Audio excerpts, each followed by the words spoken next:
Good Friday, everyone. Welcome to the Volquest.com podcast with Austin Price, Rob Lewis, and Jesse Simonton. Brent Hubbs, glad to have you along with us. Just a reminder, be sure and subscribe to SoundCloud, but also subscribe to YouTube. We'll be posting this podcast on both places, so you can find it anywhere there. And also, Maval can CC and read it. Do what? Said Maval on YouTube. Closed captions, Maval. Yeah, that's right. We're going to continue to post it on YouTube so you can get the closed captions. Go ahead and subscribe to that. Again, the reason for that is when we get 1,000 subscribers or more, then we can do live streaming on that, can bring you the press conferences and everything in real time. Yeah, currently at 840, so we need about 160 more. We were at 1,100, but I think a lot of those were bots that had gotten, when you had started a new account. So all of a sudden we went from 1,100 back to 840. So we need about 160 more to be able to go live once the press conferences start in about 2 weeks. Yep, and for anybody wondering, we're not giving anything away on there that you're not going to get on the site first. It's just the same thing we were doing with Vimeo. It's just and we can actually hide videos to where only our subscribers at Volquest can see said videos. Could not do that at Vimeo. Right. So it's actually more beneficial to the Volquest subscriber to be on YouTube than we ever were with Vimeo. Yeah, it just gives us a lot more flexibility there. So that's the purpose of going there. So be sure and subscribe. Tell your friends to subscribe. Again, you can find the podcast on iTunes. You can find it obviously on the site. It'll be available on YouTube with the closed captioning. We'll continue to put it on SoundCloud as well. Now, house cleaning's out of the way. Let's get to some football. Camp is less than 2 weeks from starting. SEC Media Days is wrapped up. Not a surprise. Georgia picked to win the East. Alabama picked to win the West. Tennessee getting one first-place vote from somebody who was feeling Rocky Top this weekend or this week. But your thoughts on Tennessee being picked behind Georgia, Florida, Missouri, South Carolina, and just barely ahead of Kentucky? That's where they should be picked. I mean, this program has been technically head-to-head worse than Vanderbilt for the last 5-6 years. Same thing with Missouri. Same thing with South Carolina. I mean, Tennessee's never beaten Will Muschamp. I mean, like in a preseason poll, that's where they should be. I mean, like, it doesn't really matter. I mean, the preseason poll means nothing. I mean, like, all it does is add motivation for these guys over here. Same thing with the All-SEC teams. I mean, no one remembers if you were preseason All-SEC. People remember if you were postseason All-SEC because that's actually what you earned on the field. So I think it matters for motivation, but outside of that, doesn't matter. Yeah, It's also go ahead, Rob. I was just going to say, as somebody who covered a 26-win basketball team that was picked 13th a couple of years ago, I agree with AP. It means nothing, but I mean, I think it's just a reflection of where Tennessee's program is. Yeah, I mean, that's what I was saying. It's a snap that, like, specifically the All-SEC teams is a perfect snapshot of the battle that this program is currently fighting. Alabama had 12 guys on the first team. Tennessee doesn't place a single soul on any 3 teams. Georgia has 6 guys on the first team. And that's just kind of where this program's at and what Pruitt's trying, the uphill battle that he has. And the guys to they've turn recruited it in around. a freshman, you hope in 2 years, are the guys that are, 5 or 6 deep on some of these teams.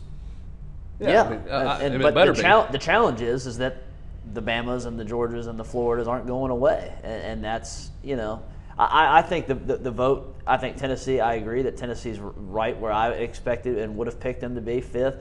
It's funny because South Carolina plays such a meat gauntlet schedule, and we've talked about it. I could easily see them and Kentucky actually flip-flopping once the season ends, based on how the results actually play out. But I think it is fair, again, for this meaningless preseason poll deal to kind of slot them ahead, because I do think South Carolina is a better team than Kentucky. Well, at some point, much like Rob just pointed out, to get the program where you want to get it to, you've got to have a team that overachieves. And so, the basketball team overachieved a few years ago, and they shouldn't have been 13th, but I mean they overachieved compared to what many people thought.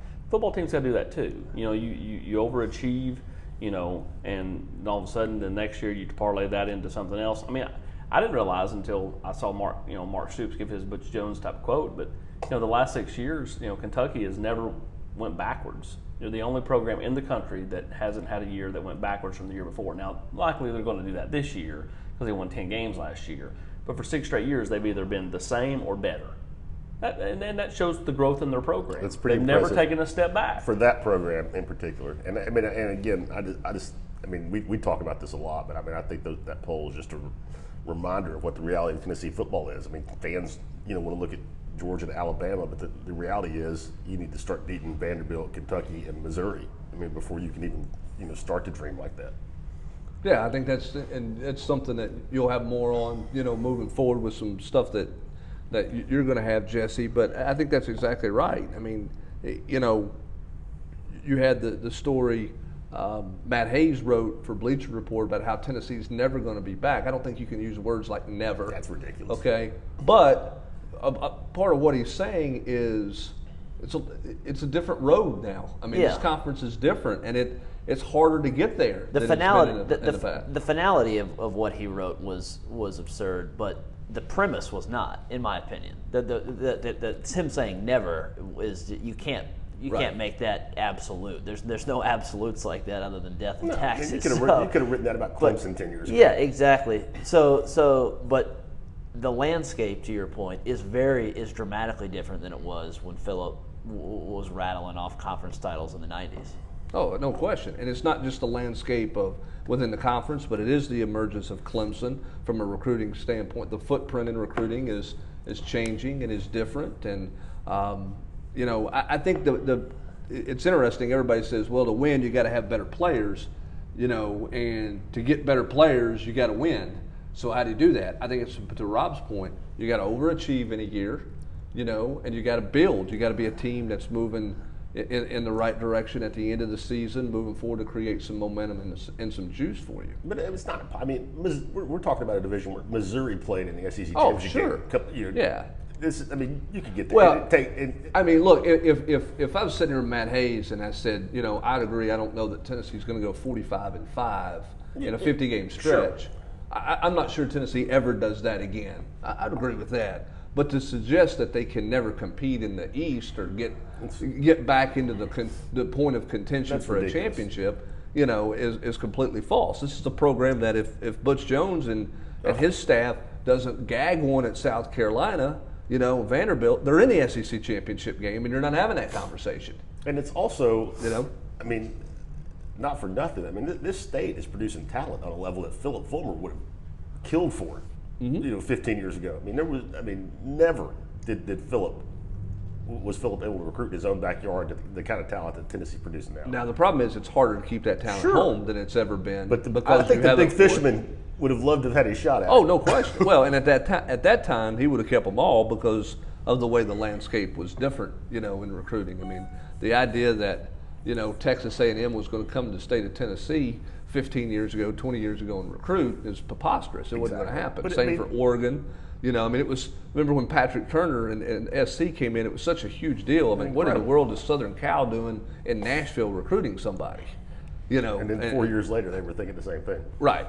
And so it's just a different, everything is different. But to suggest that Tennessee can't get there is inaccurate. But to suggest that Tennessee is right there is not true either. And I think this is a reflection today of Tennessee's. There's a lot of rebuild left in this rebuild job. Yeah, and after what we've all lived through and witnessed and covered for the last 10 years, I mean, let's be honest, it takes two bad hires in Athens and Tuscaloosa to flip this whole conference around. That's right.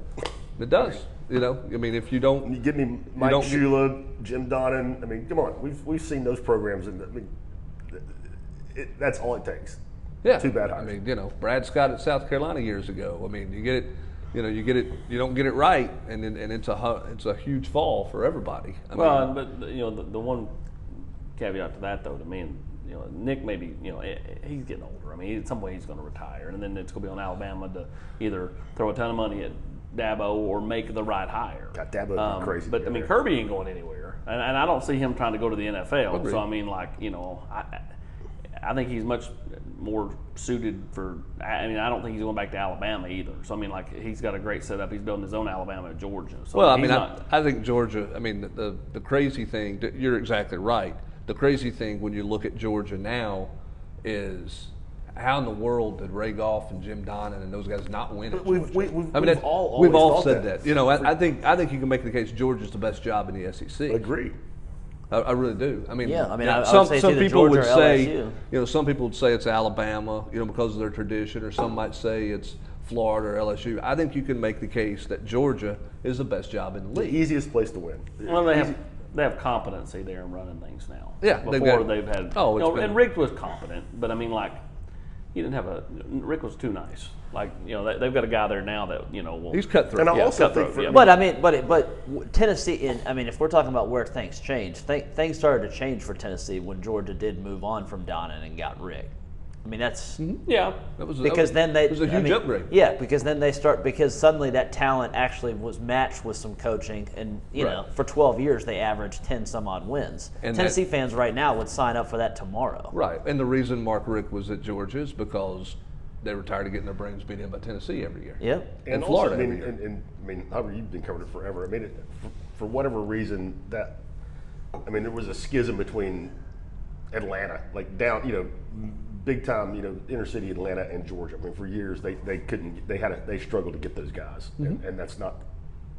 That's faded, or it's much less of a problem than it was 10 years ago, and 15 years ago. You got more players, more development, more guys ready to play. And now I think the question with a guy like Kirby Smart is, can he sustain? Now that you're getting all this talent, you're getting all these guys with all these expectations to play. How many of them are you going to keep there? And there's management things that Kirby's yet to prove. Much the same way, it's going to be fascinating to see how much Jeremy Pruitt has improved as a CEO from year one to year two. And I think when you look back, and we talked about this on the podcast Tuesday night, I think when you go back and review everything he said in all of the rooms, there's clear indications of growth, and I think that's encouraging for every Tennessee fan out there. Yeah, and I'll have a piece coming out on this, but I thought it maybe got overshadowed a little bit because of all the things that Garantano said and kind of some stuff with that, and then we rehashed Pruitt's big room remarks, but I think what he said and kind of his candor in looking at the mirror and saying part of the reason I was so successful as an assistant coach was my ability to connect and have truly build these strong relationships with the players, and I didn't do that a year ago. And it's ironic. Chiswick told me a year ago. This time last summer, Pruitt's drinking out of a fire hose. He might have been the most accurate description given out there. Yeah, because and then sure enough, Jeremy says he doesn't use the word drowning, but he admits that he's so inundated with the facilities, getting the new practice field done, nutrition, overhauling the weight room, rebuilding the recruiting infrastructure, that he kind of forgot, again, the very thing that made him such a good person on the recruiting trail as an assistant coach at Alabama, Florida State, and Georgia. And so if he can now connect, it'll be fascinating to see how he kind of changes that. Garantano obviously told the anecdote that you had in your good story. Batuli talked about it a little bit. Those relationships matter. It can't feel like there's some sort of wall between the head coach and the rest of his team. And I think Jeremy, to his credit, realized that maybe that there was kind of a divider there that he needed to bring down and kind of meet these guys on their level. Yeah, I thought it was interesting. They brought it up separately. That was not an orchestrated. Garantano's going to portray this and Jeremy's going to portray this. I mean, they were in separate rooms talking about total, in total different conversations, where Jared talks about his improved relationship and Jeremy's openly talking about how he had to improve the relationships with his players. And I was going to say, don't you think that's just something he had to figure out how to do as a head coach? Because, he had a reputation as somebody who was super tight with his players as an assistant. He's got a kid that's named after one of his former players. I think it just took him a minute to figure out how to do it as the CEO of the program. Well, and Austin, I'll go back to the interview you had with him last August and the conversation we had. At that point in time, he was of a clear belief that he had to do everything. That every decision that was made, everything that happened came completely through him, and it was his final say on everything from what the walkthrough shorts and shirt look like to what they were going to eat that day and all of these things that you can get caught up in the clutter and get away from your football team in terms of building and relating that, because your to-do list when you're on the job 6 months is 24 pages long, and he wanted to be in charge of everything a year ago. Well, I mean, yeah, I know some high school coaches that are like that. They want to, coach every position, and I just think you start running yourself ragged when you do that, and you've got to learn to deviate and surround yourself with good people, and I think that, in year one, he surrounded himself with people that, as he called it, we're going to be on his team, but got into the season and said, okay, they may be on my team, but I think I can upgrade here or upgrade there, and when he had Charles Kelly leave, moved on from Terry Fair, he goes and gets Derek Ansley, a guy that he trusts immensely. Is Jeremy going to still have a huge say in this thing? No doubt, but I mean, he. And I know what JG was saying. We'll see what he's like. Right? I mean, Jeremy's still going to have fire in the belly and be, get after it at times. But I do think that there's a level of trust there that maybe wasn't there a year ago, especially on the offensive side of the ball.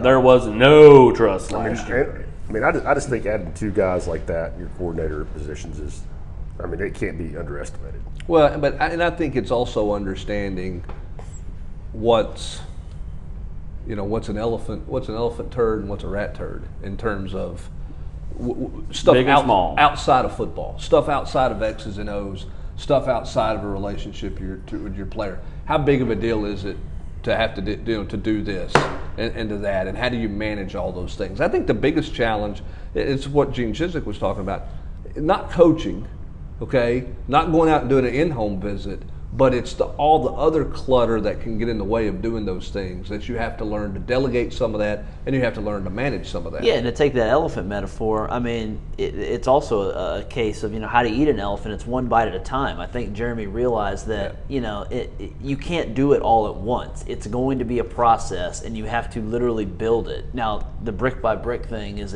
been made fun of here, but the thesis of that, what that meant, is true. It is a process. You literally you can't do it. You can't just snap your fingers and it's all going to happen at once. And so I think it's again, to Jeremy's credit, that he has kind of looked in the mirror and done a real self-evaluation of what do I need to do to change to help better this football team and this football program. All right, let's talk some other house cleaning things. Brian Niedermeyer gets announced the raise that he got. We all knew he was going to get a raise, and he had gotten a raise. Surprised nobody else got anything, and there was no change in anybody else's contract? I'm not. You go back to year one.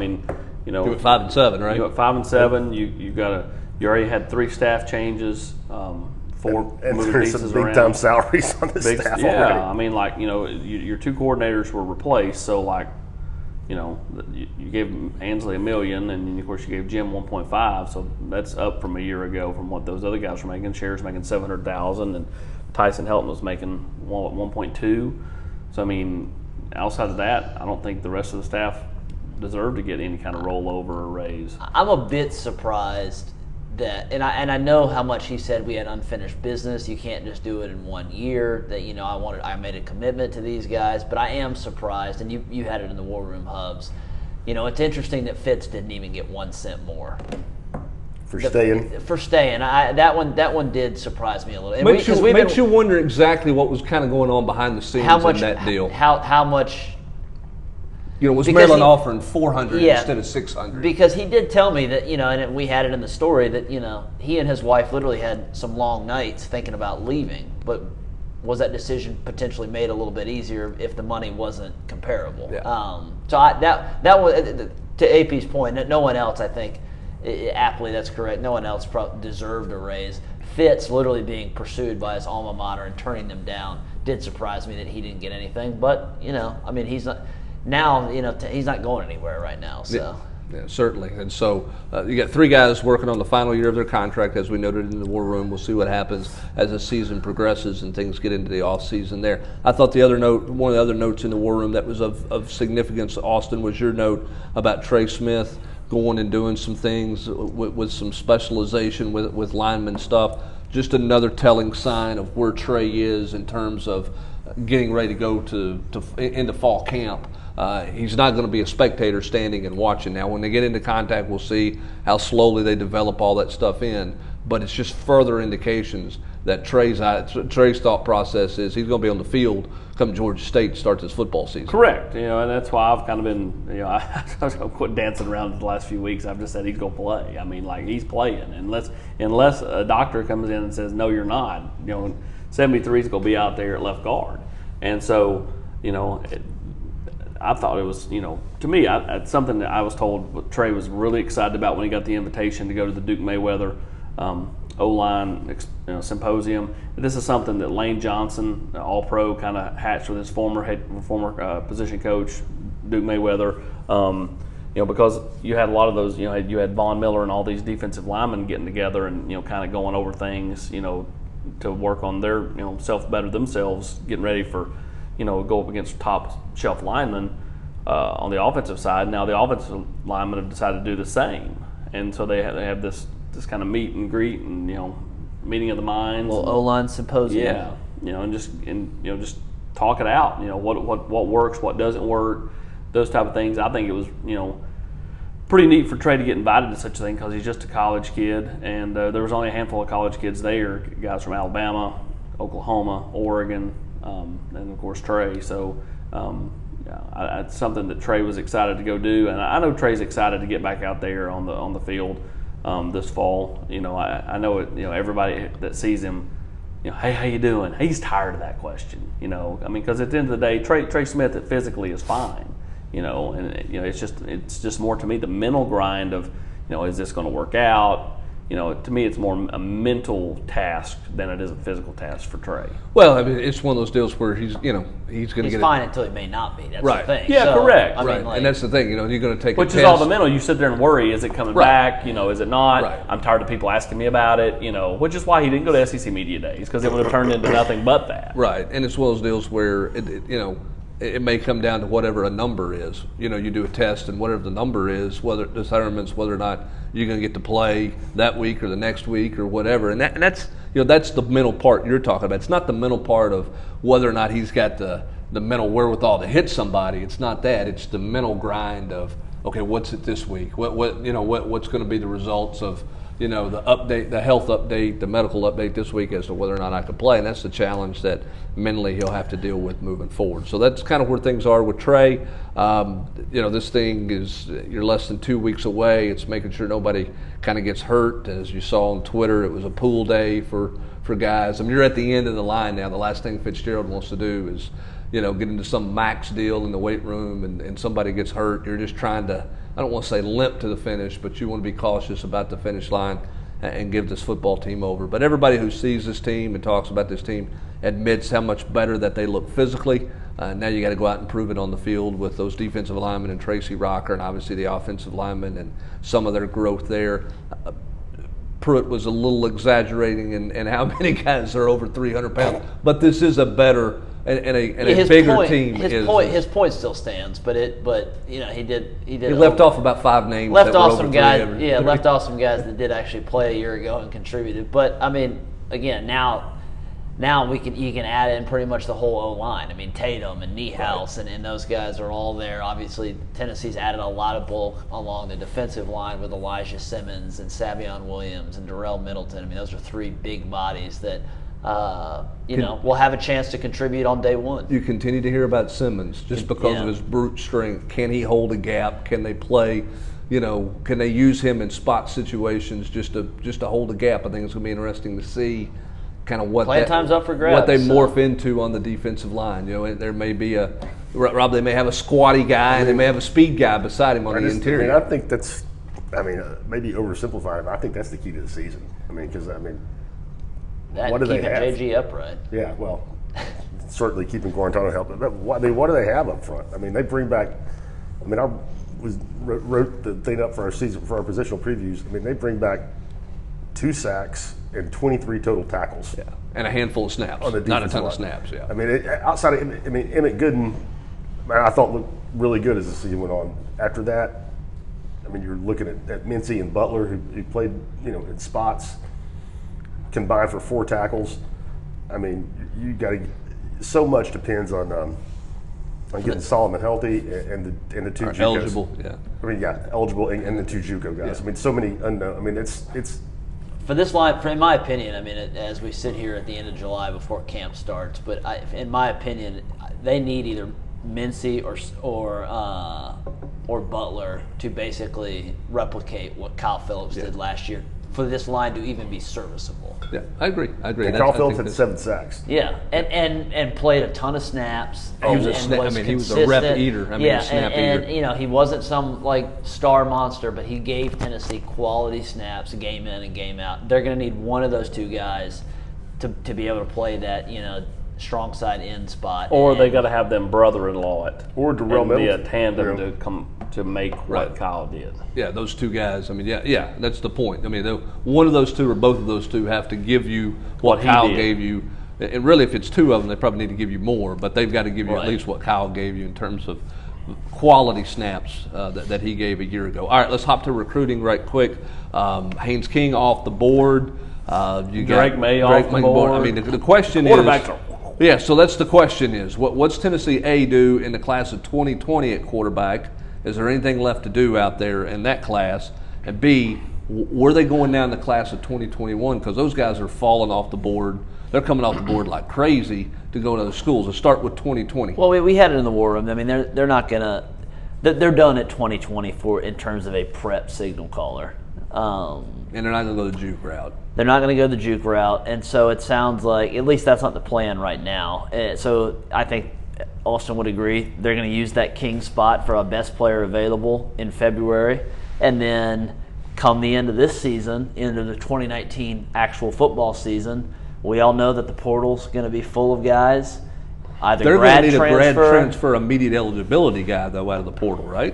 Ideally, but I do think they would be open to the fact of taking a transfer if JG comes back. I think that's one of the wild cards. And also, by the time that's a good point. by the time you're starting to poke around the portal, you're going to know more what you've got with Maurer and Shrout, like how much of an emergency situation it is. Well, and one of those guys may be in the portal, so that's true. I mean, so there's a lot of things up in the air. They may be losing one. I think they would. Hubs be open to taking actually just a transfer who may have to sit out a year if JG elects to return for his senior season, because then the necessity to have an immediate guy isn't as much with Bailey coming in.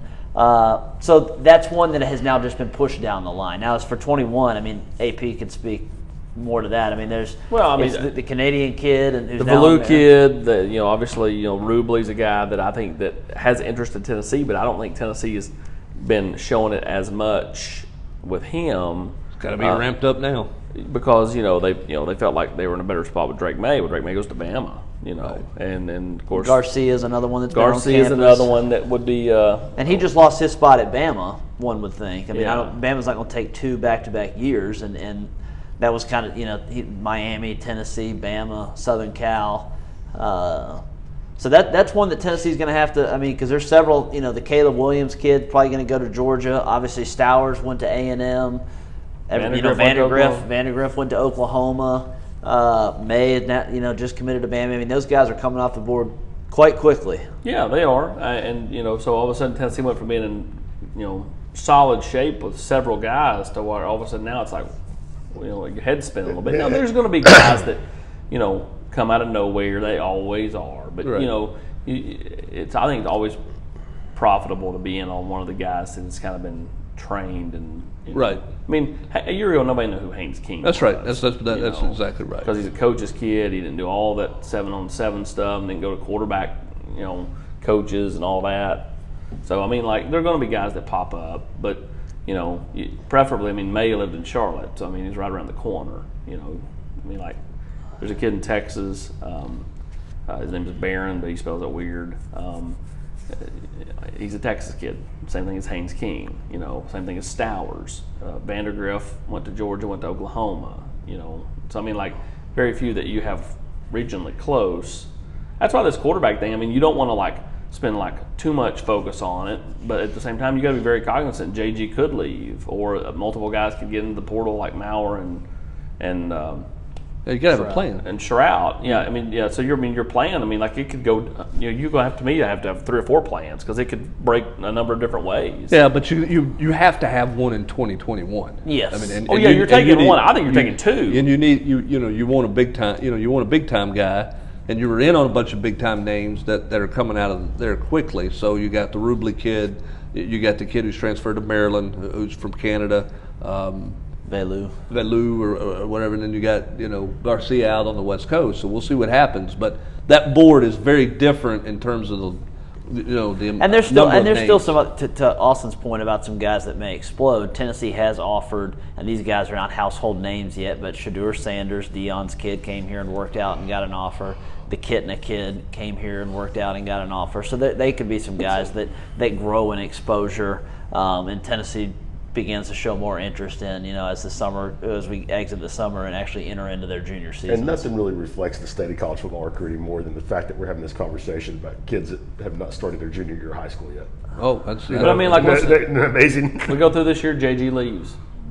Let's say Harrison Bailey's the guy. He wins the job. The other two guys ain't sticking around. They're out of here. Yeah, not if they lost out to a freshman. You're left with nothing. That's the thing. That's the challenge with quarterbacks. That's why schools have, at one point there was a trend of, hey, you can't sign two because you're not going to be able to keep both happy.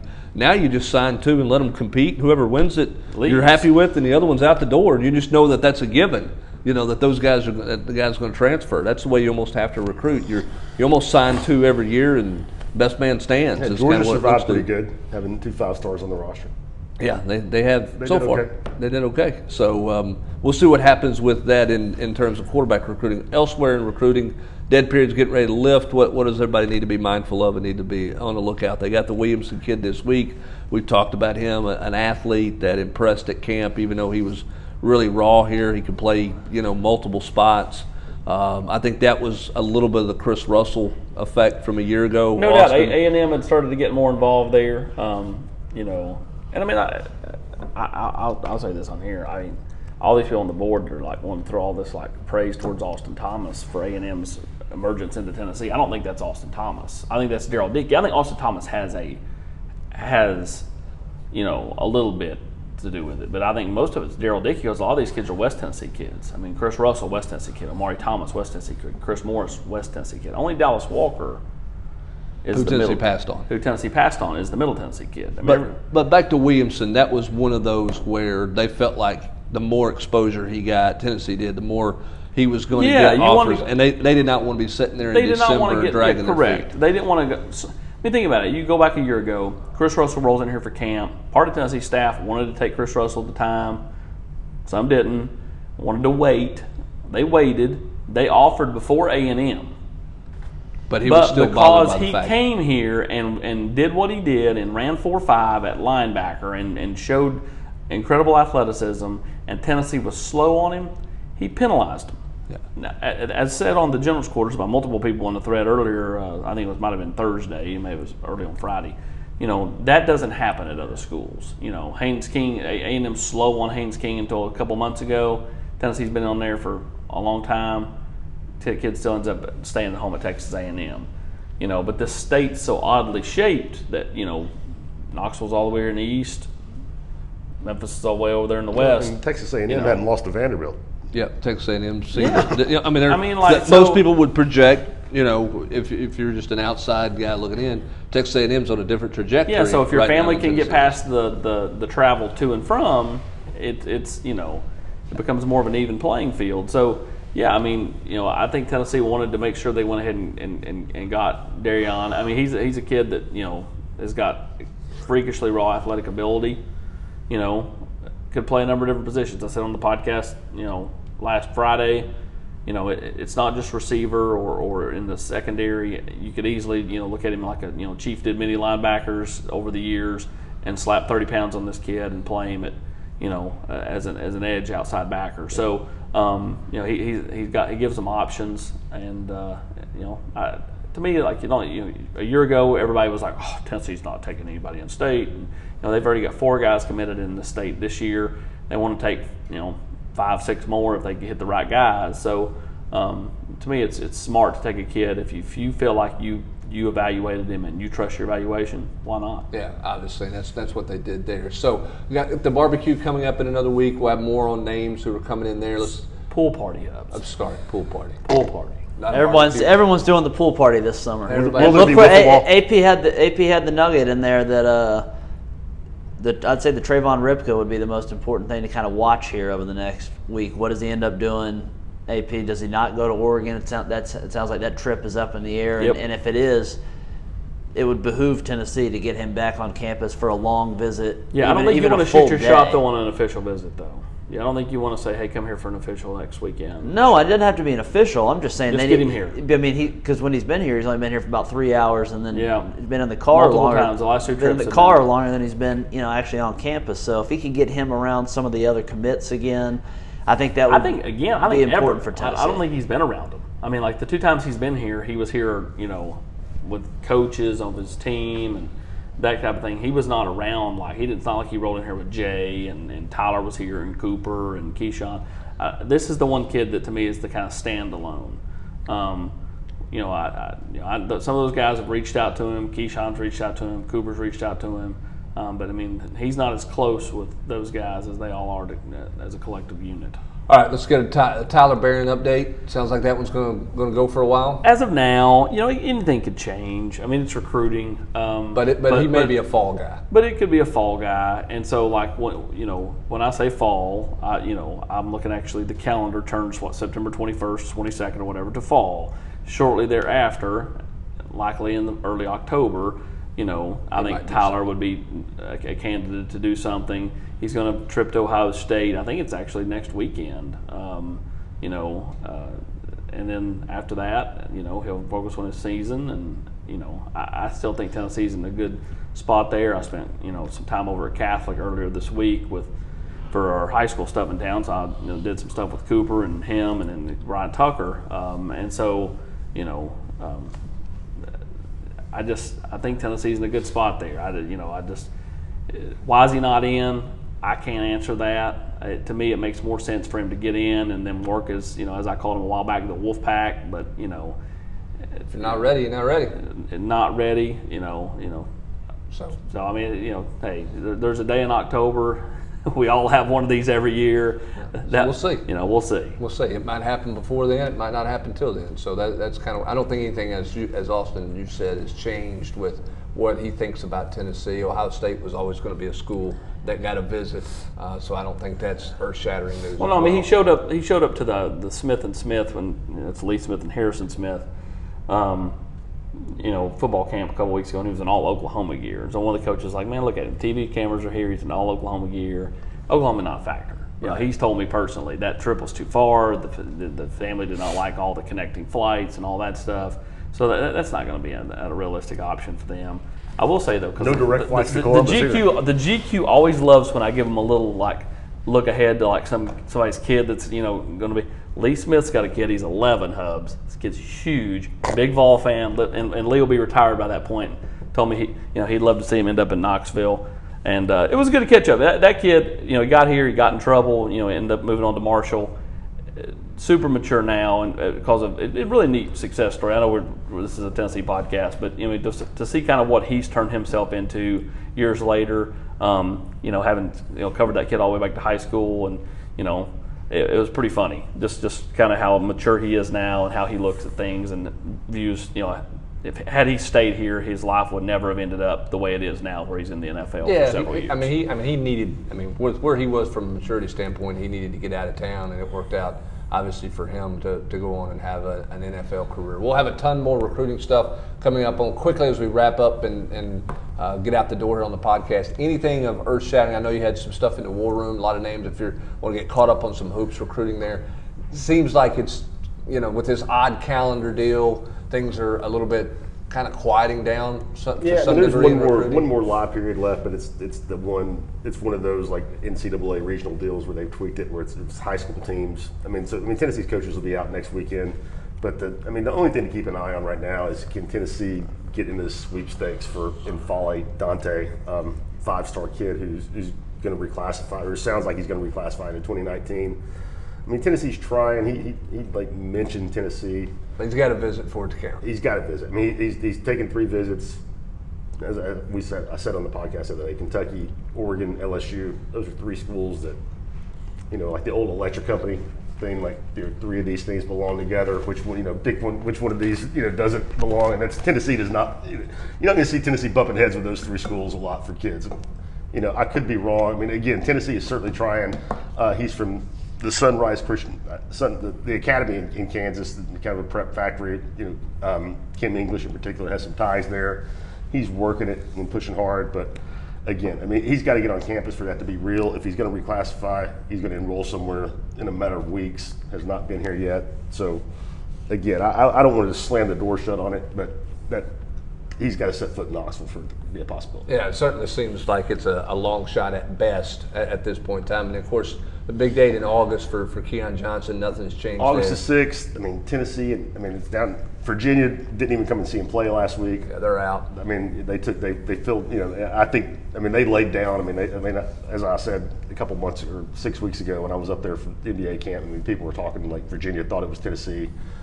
The fact that they took a commitment filled up last week, reinforces that notion. And I just can't see the kid going to Ohio State. I mean, he's been there one time. Right, and he's been on Tennessee's campus multiple times. So that's kind of where that one stands. That's the next biggest thing to watch. And Tennessee pulls that one. I mean, they've got 2 top 30 players committed before school starts. And then all eyes would then be on Springer. Jaden Springer, PJ Hall. Both those kids will make official visits. And, going to be a very nice class. Yeah, certainly has poised to be a very nice class. So we'll continue to follow basketball recruiting. Obviously, football recruiting getting ready to get cranked back up with the dead period ending, and we're less than 2 weeks for football practice. So that's going to do it for this Friday edition of the Volquest.com Volquest.com podcast. Don't forget to check us out on YouTube. This will be on our YouTube channel. You can subscribe there as well. It'll also be on SoundCloud and obviously on the General's Quarters as well. So that's going to do it for this podcast. We hope everybody has a great and safe weekend. We'll talk to you on Monday.